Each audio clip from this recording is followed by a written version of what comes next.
노아 믿음은 경외합니다 라는 제목으로 오늘은 이제 믿음의 전당에 들어가는 노아에 대해서 살펴보도록 하겠습니다. 어제 우리는 에녹을 살펴봤습니다. 에녹을 보면서 무엇이 하나님을 기쁘시게 하는 삶인지 그 삶에 대해서 이야기를 나눴는데, 오직 믿음만이 하나님을 기쁘시게 한다고 나눴습니다. 그래서 믿음이 없이는 하나님을 기쁘시게 하지 못하나니 어제 우리가 말씀 나눴잖아요. 그리고 믿음으로 사는 삶이 뭐냐? 구체적으로 무신론의 세상에서, 하나님을 부정하는 세상에서 하나님 살아계심을 굳게 믿고 사는 거, 그게 믿음으로 사는 거고, 또 믿음으로 산다는 거는 하나님의 뜻에 나의 뜻을 계속 일치시켜 나가는 것, 그게 믿음이다라고 이야기했습니다. 그래서 에녹은 65세가 기준이었잖아요. 그 전까지는 그냥 평범한 인생이었는데 65세를 기준으로 성경에 등장합니다. 나타나서 그 이전의 삶과 마침표를 찍습니다. 찍고는 이제 앞으로 남은 내 삶은 하나님과 동행하며 살리라 결단을 합니다. 그리고 무려 300년을 동행을 하죠. 사랑하는 우리 성도 여러분, 저는 하나님께서 여러분에게도 이 에녹의 65세를 허락해 주시기를 정말로 축복합니다. 하나님께서 여러분에게 그 결단의 시간들을 주시기를 그렇게 기도하고 있습니다. 그래서 때로는 그 시간이 질병이나 고난으로 오기도 하고, 때로는 환경의 변화로 오기도 하고, 때로는 나 자신에 대한 실망감으로 오기도 합니다. 어쨌든 그 시간들은 인간적으로 보면 어려움의 시간이 될 수도 있고, 또 내 한계의 시간이 될 수도 있지만, 영적으로 보면 그건 어떤 시간이에요? 하나님이 이제 나에게 이전 삶과 결별하라는 거구나. 이제는 오늘부터 하나님과 함께 걸어가는 복된 삶을 살라는 뜻이구나. 그 의미로 받으면 정확합니다. 하나님께서 나로 하여금 세상과의 그 모든 줄을 완전히 끊게 하시는 거죠. 지금은 충주에서 은혜로운 목회를 하고 계시는 한 그 목사님이 계신데, 그분의 고등학교 이야기입니다. 이분이 이제 고등학교 때부터 신앙생활을 하면서 너무 그 예수 믿는 게 행복해서 안 믿는 가정에서 첫 교회를 나왔는데 아버지가 그렇게 반대하시는 거예요. 그래서 아버지가 못 가게 하려고 성경책을 찢기도 하고, 또 몽둥이로 패기도 하고, 별별 어려움을 다 겪습니다. 그런데 이분은 더 마음이 이렇게 찐해지시는 거죠. 그래서 나중에 고3이 됐을 때는 아버지, 저 신학교 가겠습니다, 이렇게 이제 폭탄을 던지는 거죠. 교회 가는 것도 싫어 죽겠는데 아들이 신학교를 간다 그러니까 아버지가 완전히 이제 화가 나신 겁니다. 그래서 아들을 내쫓아 버리셨습니다. 호적파자, 그리고 몽둥이로 때리고는 집 나가, 그런 거죠. 근데 그때 아버지가 아들을 쫓아내시면서 한 이야기가 있습니다. 뭐라 그랬냐면, 오늘부터 나랑 인연 끊자. 끊고 너 또 다른 아버지 있다며, 그 아버지한테 가서 살아라, 이렇게 얘기했다는 거예요. 그 아버지한테 붙어서 잘 살아봐라. 그리고 이제 고3 될 때 집에서 쫓겨난 거죠. 그래서 고3의 그 학생이 집에 쫓겨나가지고 예수 믿는 것 때문에 얼마나 어려웠겠어요. 이 집 저 집 그러면서 근데 어렵게 신학교를 가고, 이제 목사가 이제 나중에 되시는데, 근데 그 목사님이 간증을 하시는데, 그때 쫓겨났을 때 딱 마음에 드는 생각 하나가 있더라는 거죠. 그게 뭐냐면, 이제 정말 이 아버지한테만 매달려 살아야겠구나. 나에게는 이제 다른 길이 없어. 나는 이 아버지한테 매달려 사는 방법밖에는 다른 수가 없네. 그래서 그때부터 죽으나 사나 하나님 아버지한테만 매달리고, 또 아버지만 붙잡고 살아온 시간이 지금의 이렇게 은혜롭게 목회하는 자리로 이어지게 되었다. 자기의 이 삶의 목회의 비결이 여기 있다라는 거예요. 아버지에게 쫓겨났는데, 이제 이 하나님 아버지한테만 붙잡혀 매달려 살 수밖에 없구나 했던 그 시간들이 나를 새롭게 하는 시간이었다라는 거죠. 저는 여러분에게도 이 하나님 아버지에게만 매달리는 전환점이 있기를 주님의 이름으로 축복합니다. 하나님은 이런 사람 기뻐하세요. 하나님이 이런 사람 기뻐하셔서 얼마나 기뻐하시는지 에녹을 죽지 않고 하늘나라로 그냥 데려가실 정도로 기뻐하세요. 우리 하나님은 이런 분이십니다. 그리고 이제 오늘 성경을 보면 에녹이 하나님과 동행했는데 성경에 동행한 하나님의 사람 이야기가 그렇게 많지가 않습니다. 에녹이 있고 바로 오늘 살펴보는 두 번째 이 노아도 하나님과 동행하는 삶을 살았다 이야기하십니다. 창세기 6장 9절 노아는 의인이요 당대의 완전한 자라 그는 하나님과 동행하였으며 노아의 삶의 특징이 뭐냐? 하나님과 동행했다라는 거예요. 여러분 어제 우리가 이 동행의 조건에 대해서 살펴봤죠? 동행한다라는 건 뭐냐? 동행은 뜻이 같아야 동행이 된다 그랬잖아요. 다시 말하면 노아는 어떤 사람이었습니까? 노아는 하나님과 뜻을 맞추는 하나님과 같은 마음으로 걸어가는 사람이었다라는 것입니다. 오늘 이 아침에 우리가 이 노아를 한번 좀 더 살펴보기를 원하는데요. 첫 번째, 노아는 거룩한 사람이었습니다. 그 시대에 노아는 거룩함으로 서 있었던 사람입니다. 어제 라멕의 노래 기억나세요? 노아 가인에게는 7배를 짓는데 나한테 누가 나쁜 짓 해? 77배로 갚아줄 거야. 그 악을 자랑하는 시대, 죄를 자랑하는 시대, 그 시대가 노아의 시대잖아요.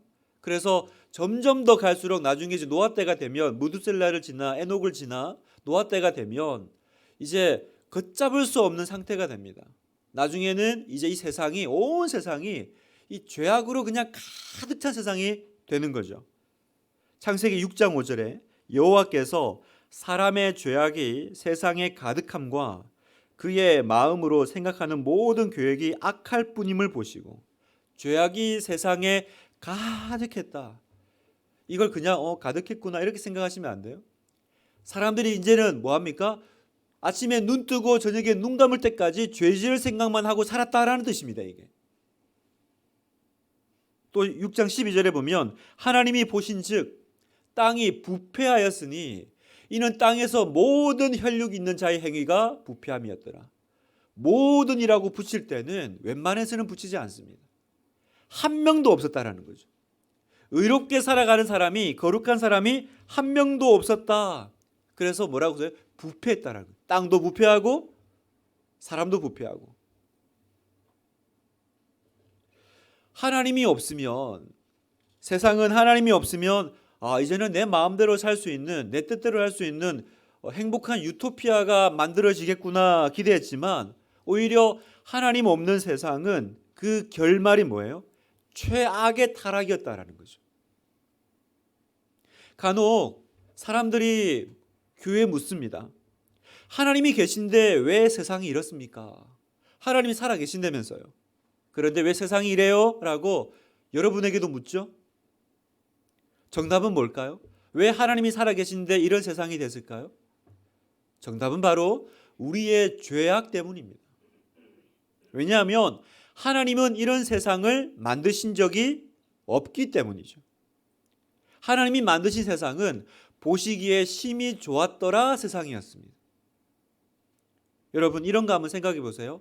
어떤 건축가가 있는데 참 훌륭한 건축가가 자기 지역의 주민들을 위해서 너무 아름다운 집을 만들어 지어줬어요. 자기의 역대작을 지어준 거죠.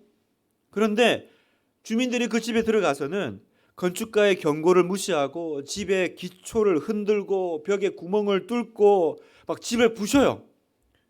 그러고는 얘기합니다. 집이 왜 이래요? 집이 왜 이 모양입니까? 그러면 이거는 건축가의 잘못입니까? 아니잖아요. 왜 하나님은 이렇게 고통이 가득한 세상을 만드셨습니까? 불신자들은 물어요. 하나님 살아계신다면서 왜 이런 자연재해와 고통과 질병이 있는 세상입니까? 여기에 대한 올바른 답은 뭐예요? 하나님은 그런 세상을 우리에게 만들어 주신 적이 없다라는 거죠. 하나님은 좋은 세상, 보시기에 심히 좋은 세상을 주셨지만 이 땅에 살아가는 우리의 죄악이 하나님을 부인하고 하나님을 거절한 우리의 이 모든 행위가 그 아름다운 집을 구멍내고 기초를 흔든 것처럼 그렇게 만든 거죠. 우리가 한 거죠. 우리가 다 엉켜려 놓고 우리가 다 엉망으로 해놓고 하나님 왜 세상이 이래요? 이러고 있는 겁니다. 하나님은 그 사실을 가슴 아파하세요. 많은 분들이 노아 홍수 스토리도요 읽으면요 그렇게 얘기하세요. 어떻게 신이 자기가 창조한 인간과 세상을 그렇게 잔인하게 무자비하게 진멸할 수 있느냐. 참 하나님 잔인한 심판자 같아. 그런데 여러분 그건 자기 생각인 거죠. 성경을 안 읽어본 거예요. 여러분도 집에 가서 성경을 한번 자세히 읽어보세요. 창세기 읽어보면 그 창세기 노아 홍수 이야기 중에 한 번도 하나님이 사실은 진노하셨다라는 언급이 없어요. 노아 홍수에 나오는 하나님은 우리 때문에 한탄하시고 마음에 근심하시고 우리 때문에 고통당하시는 하나님이신 거죠. 여러분 부패하였다라는 뜻이 뭡니까? 썩었다라는 거잖아요. 여러분 뭔가가 썩으면 다른 방법이 있습니까? 잘라내는 거 외에? 썩으면 이제는 어떻게 할 수가 없어요. 그나마 얘를 잘라내야 나머지 남아있는 것도 살릴 수 있잖아요. 하나님은 이 세상의 부패함 때문에 어쩔 수 없이 심판을 감행하셨습니다. 그런데 그것도요 하나님은 이 사랑의 아버지는 그것도 가슴 아파하셔가지고 나중에 홍수가 끝나고 너희가 또 그렇게 살 줄 안다. 그러나 내가 다시는 이제 홍수로 심판하지 않을 거야 라고 마음 고쳐 잡으시는 것이 하나님 아버지의 마음이라는 거예요.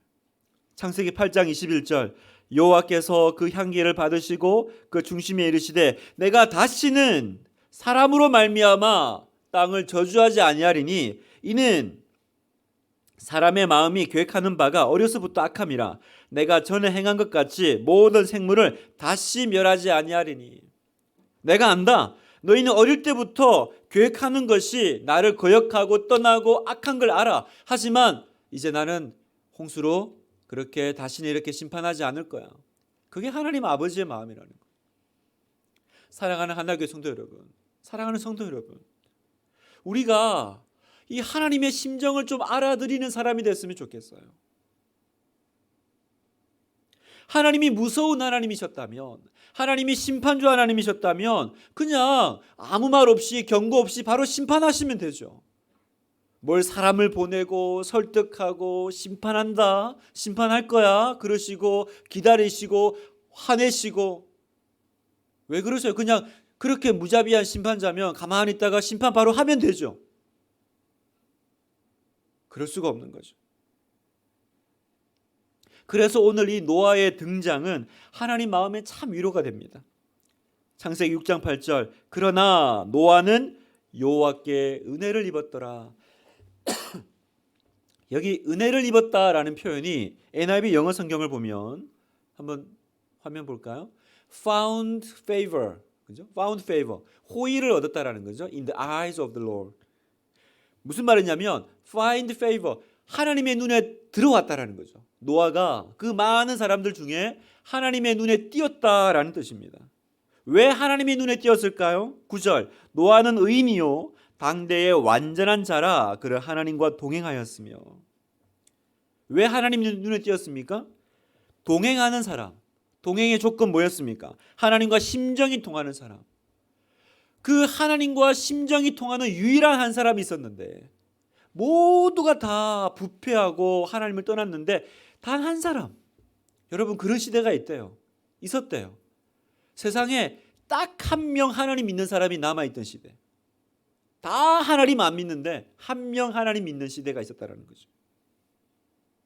그런 시대니까 더 뛰지 않겠어요, 여러분? 더 뛰지 않겠어요? 우리는 그래요. 하나님 다 악해요. 하나님 다 안 믿어요. 하나님 다 이렇게 살아요. 그래서 저도 어쩔 수 없어요. 우리 이렇게 얘기하지만 오히려 그런 시대이기 때문에 더 하나님 눈에 띄지 않겠어요? 다 악한데 다 말씀대로 안 살고 다 기도 안 하고 다 예배 안 드리는데 예배 드리는 한 사람, 믿음으로 사는 한 사람, 너무 독보적이지 않겠어요? 독야청청. 여러분 시대가 악할수록 거룩함이 성공인 줄 믿으십시오. 시대가 어두울수록 거룩함이 빛나는 줄 여러분 믿으시길 바랍니다. 우리는 거룩한 삶을 우습게 여겨요. 우리는 거룩하게 사는 사람을 대단하지 않게 여깁니다. 여러분에게 자녀가 있는데 두 자녀가 있다고 생각해 보세요. 근데 한 자녀는 예수 믿는데 가난하게 살고요. 한 자녀는 예수 안 믿는데 잘 살아요. 그러면 부모는 주로 누구 걱정해요?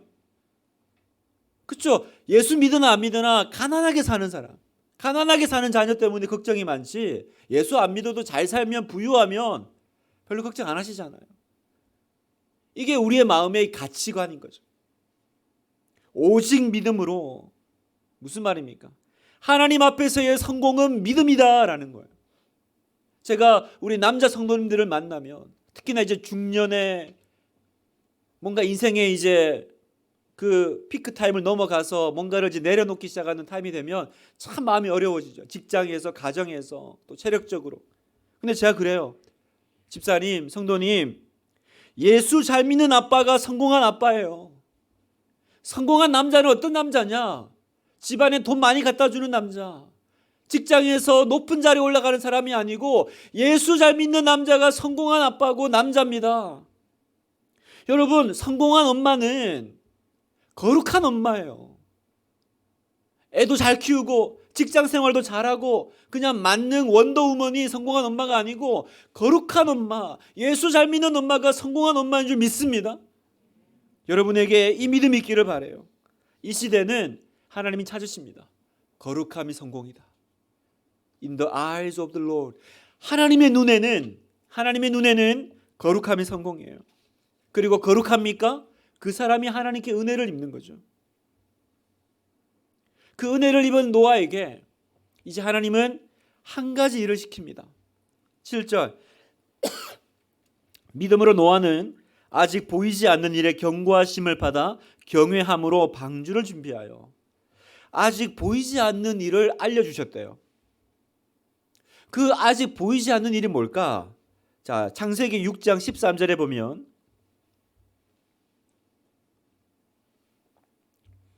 하나님이 노아에게 이르시되 모든 혈육 있는 자의 포악함이 땅에 가득함으로 그 끝날에 내 앞에 이르렀으니 내가 그들을 땅과 함께 멸하리라. 너는 고페르 나무로 너를 위하여 방주를 만들되 그 안에 칸들을 막고 역청을 그 안팎에 칠하라.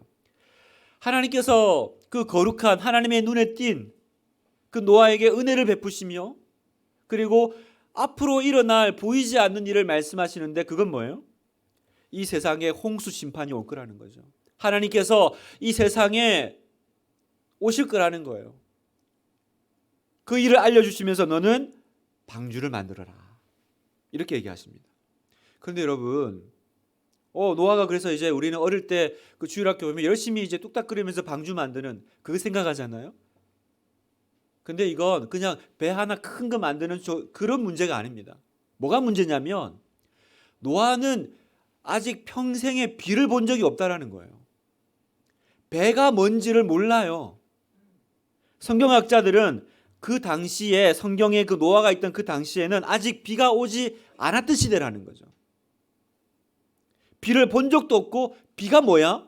그 단어를 처음 들었던.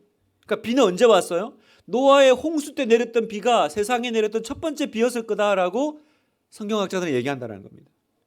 그러니 뭐 홍수가 나고 뭐 큰 배 본 적이 없는 거예요, 노아는. 지금 무슨 말이냐면 노아의 믿음이 여기 있습니다.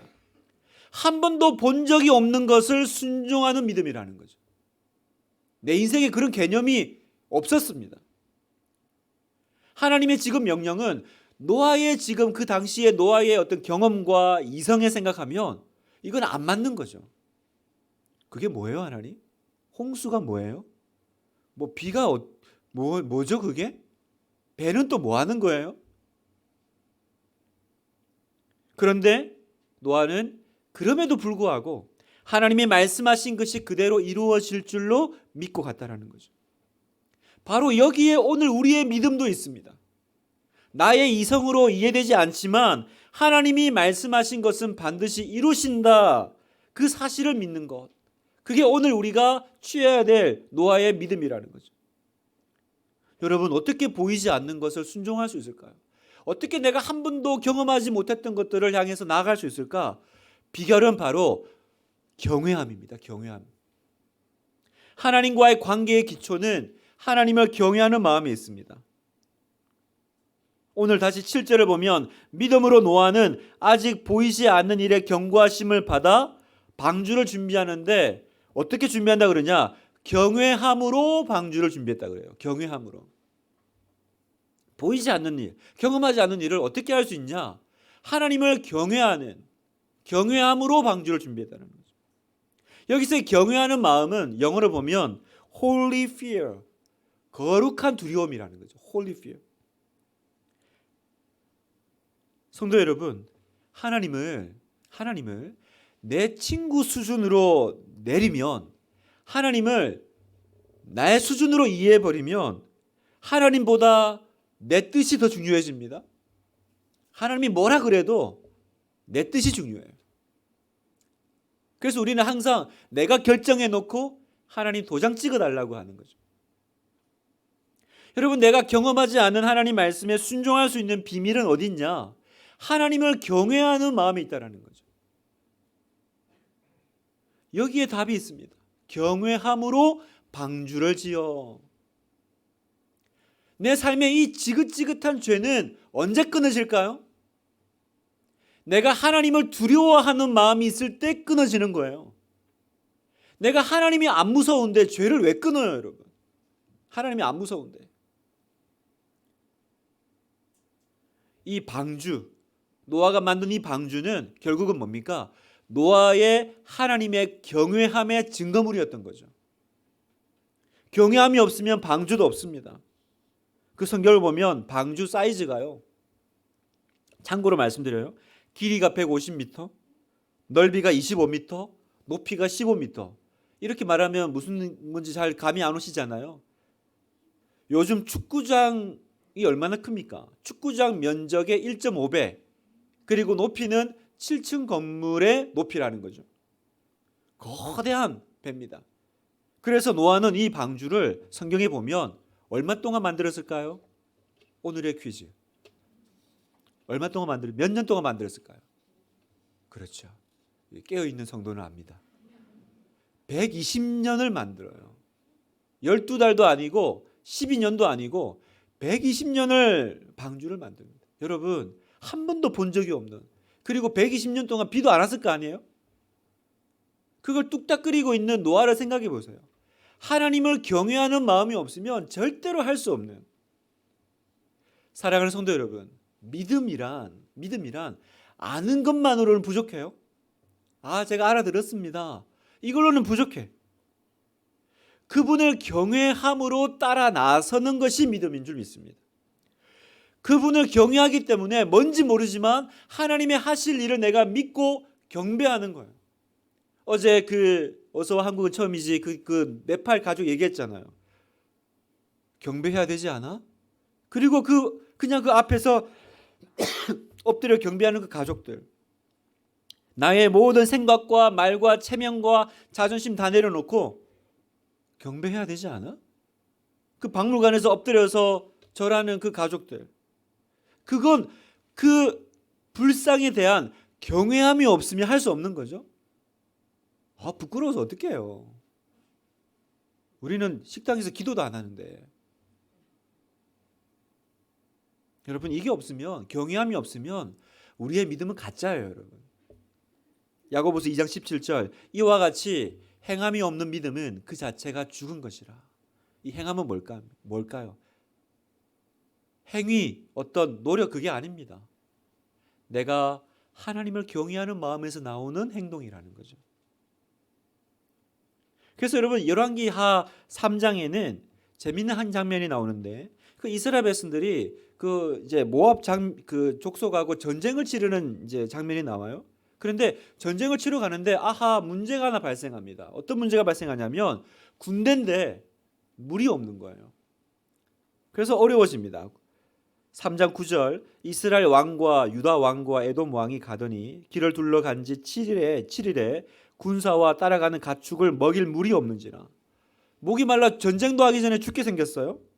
그래서 하나님께 도움을 요청했더니 17절에 여호와께서 이르시기를 너희가 바람도 보지 못하고 비도 보지 못하되 이 골짜기에 물이 가득하여 너희와 너희 가축과 짐승이 마시리라 하셨나이다. 물은 한 물방울도 보지 못하는데 어쨌든 하나님이 물을 주시겠다라는 거죠. 실컷 먹게 해주마. 얼마나 좋아요?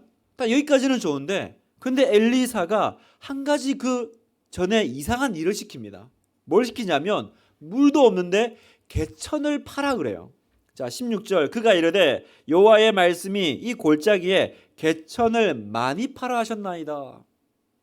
해는 쨍쨍 내리쬐고 비는 한 방울도 내릴 것 같지 않고 여기 어디서 물이 와? 그러는데 하나님은 뭐라 그러세요? 그건 내가 알아서 할 테니까 너는 개천을 파라는 거예요. 그럼 우리는 어떻게 돼요? 증거를 주셔야죠, 하나님. 뭐 구름이라도 생기든지 증거가 나타나야지 내가 뭐라도 하죠. 그런데 하나님 뭐라 그럽니까? 증거가 나타날 때까지 기다리지 말고 지금 당장 행동하라는 거예요. 그럼 어떻게 우리가 행동할 수 있죠? 하나님을 경외해야 행동할 수 있는 거예요. 하나님에 대한 경외심이 없으면 못하죠, 하나님. 여러분, 믿음이란 비는커녕 구름조차 없을 때도 우리는 개천을 파는 겁니다. 오늘 이 아침에 하나님께서 여러분에게 파라고 하시는 개천이 있죠. 오늘 우리가 노아라면 오늘 내가 지금 지어야 될, 만들어야 될 방주가 있습니다. 그 방주는 어떤 겁니까? 하루아침에 무너진 관계를 다시 내가 회복할 수는 없지만 그러나 편지를 쓰고 전화를 걸고 미안해 한마디는 할 수 있잖아요. 그게 내가 오늘 짓는 방주라는 거예요. 하나님을 떠난 자녀를 하루아침에 돌아오게 할 수는 없어요. 그러나 매일 그 자녀를 위해서 기도할 수 있잖아요. 그게 내가 오늘 짓는 방주라는 겁니다. 하루아침에 내가 사도 바울 같은 영성의 대가는 될 수는 없어요. 그러나 매일 10분간 밑줄을 그을 수 있잖아요. 그게 내가 오늘 짓는 방주라는 거예요. 내가 당장의 기도의 대가가 될 수는 없지만 그러나 이번 특세 때 한번 내가 주님 앞에서 올참을 한번 해보리라. 그건 내가 오늘 짓는 방주예요. 여러분은 지금 이 자리에 방주를 만들고 계신 성도들인 거죠. 무신론이 득세합니다. 그래서 이제는 가정교육이 안 돼. 자녀 신앙교육은 안 돼.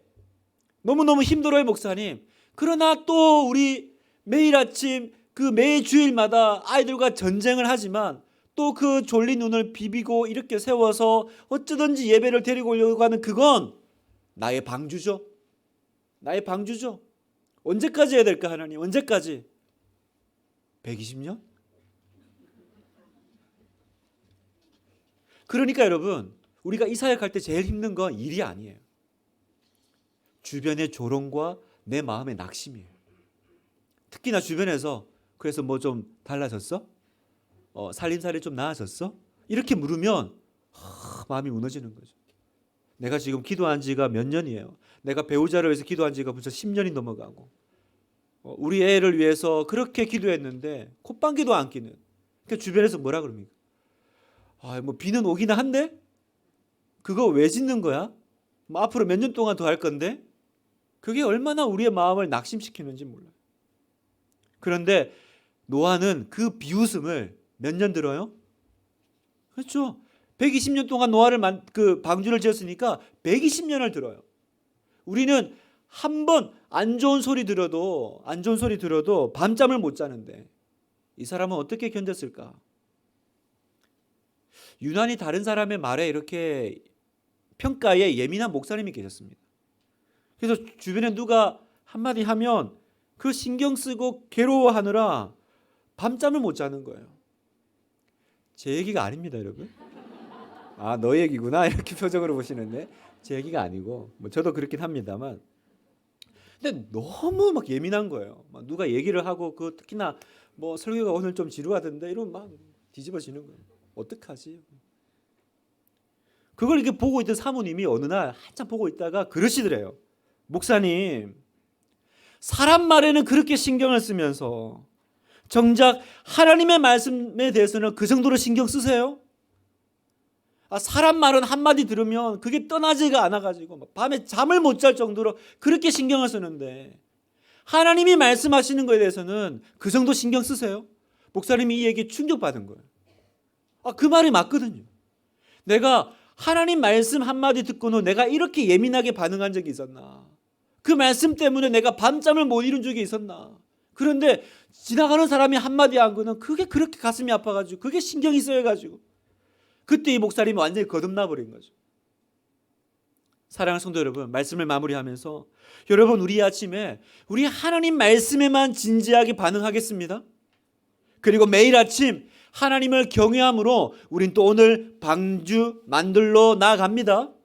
몇 년이 걸릴지 모르지만 우리는 하나님 말씀에만 집중하면서 너는 너를 위하여 방주를 만들되, 오늘 하나님께서 여러분에게 만들라고 하신 게 뭡니까?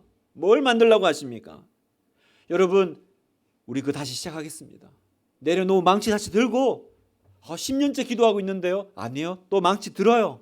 들고 하나님의 경외하는 마음으로 개천을 파고 방주를 만들고, 그러면 여러분이 그 방주 때문에 노아의 온 가족이 구원받은 것처럼 하나님이 여러분을 구원하실 줄 믿습니다. 여러분의 가족을 구원하실 줄 믿습니다. 하나님께서 이 교회를, 우리나라를 구원하실 줄 믿습니다.